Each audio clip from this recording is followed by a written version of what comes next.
Looks like we might need to go ahead and start planning that lantern vigil right now because it looks like yet another studio is headed for the graveyard.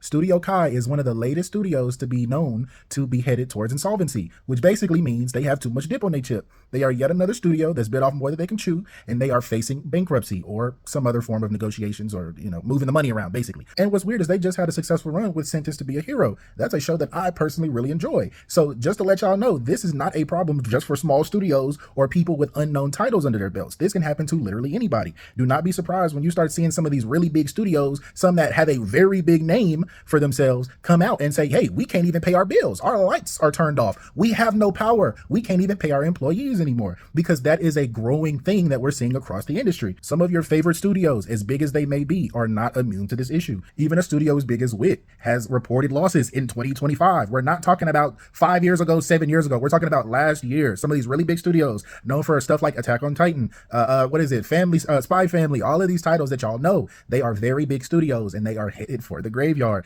Yet another lantern needs to be lit for these people. Pour one out for WiT because they are not going to make it. Y'all are going to be really surprised in the next 5 to 10 years just how many studios start biting the dust, and you're going to be so surprised. But I promise, the writing has been on the wall for a very, very long time. This is nothing new. It's a really big problem when you start trying to rely on streaming services for your revenue, and that's not safe at all. These streaming platforms do not love you like you love them, I promise. So if you do not have the revenue structure or the smart business practices beforehand, you will not make it, because some of these studios are starting early and they're leaving early. First one in, first one out. And that's because you're starting off with a structure that doesn't make any sense. You're starting off in a system that's cannibalizing on itself. You're starting in a environment that's not worker friendly. You have all of these things that are working against you, and the only thing that they're worried about is the wrong shit. So you basically gotta give it up to them, because they are doing a speed run to the graveyard.